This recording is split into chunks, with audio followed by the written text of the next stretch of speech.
అందరికీ నమస్కారం. నేను మీ కిరా కార్పిని.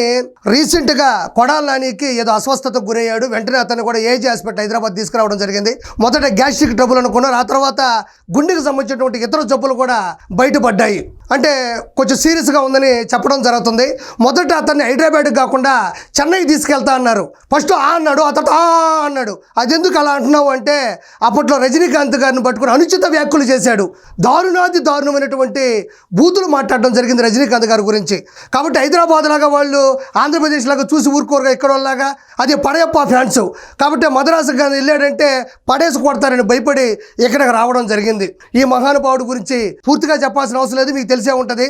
ఇతను కొడాలి నాని, ఇతను భూమి మీద బూతుల స్థాపికుడు, అదేవిధంగా బూతుల రాజ్యంకి ఆజ్యం పోసినవాడు.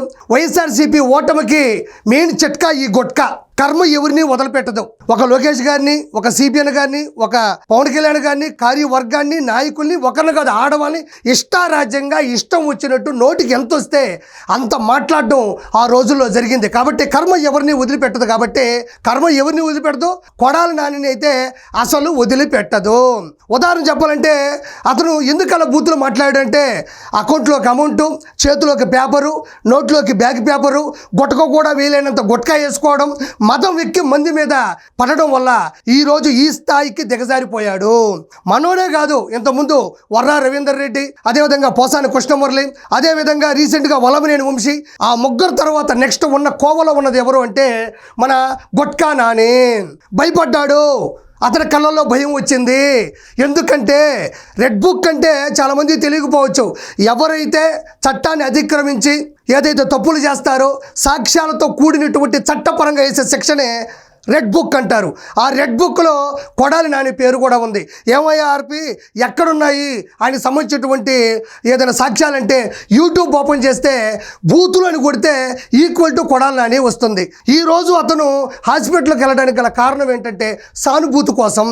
మరి సానుభూతి కోసం వెళ్తే మాట్లాడిన బూతులు ఎక్కడ పోతాయి? సానుభూతు నాట్ ఈక్వల్ టు మాట్లాడిన బూతు. కాబట్టి కొడాలి నాని ఎన్ని బూతులు అయితే మాట్లాడాడో ఆ బూతులన్నీ కూడా యూట్యూబ్లో ఉన్నాయి, ఇన్స్టాగ్రామ్లో ఉన్నాయి, ట్విట్టర్లో ఉన్నాయి, అన్ని చోట్ల కూడా వైరల్ అయ్యి సభ్య సమాజం తలదించుకునేటట్టు కూడా మన చంద్రబాబు నాయుడు గారిని, లోకేష్ గారిని, పవన్ కళ్యాణ్ గారిని, నాయకుల్ని, ఆడవాళ్ళని ఎట్ట పడితే అట్ట దారుణంగా మాట్లాడినటువంటి వ్యక్తి ఈ కొడాలి నాని.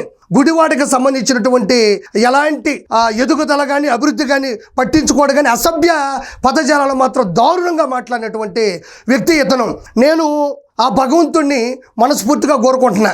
ఏంటంటే దయచేసి దేవుడా కొడాలి నానిని సంపూర్ణ ఆరోగ్యంతో బయటికి పంపించమని మనస్ఫూర్తిగా కోరుకుంటున్నాను. ఎందుకంటే ఆయన గుడివాడలో చేసినటువంటి స్కాములు, గుడివాడలో పెట్టినటువంటి క్యాషినో స్కీములు చాలా ఉన్నాయి. కాబట్టి ఆయన ఆరోగ్యంగా బయటకు వస్తే ఆయన కోర్టుకు వెళ్ళాలి, విచారణకు వెళ్ళాలి, కేసులకు వెళ్ళాల్సినటువంటి పరిస్థితి ఉంది. కాబట్టి వీటన్నిటికి కూడా ఆయన హాజరవ్వాలి.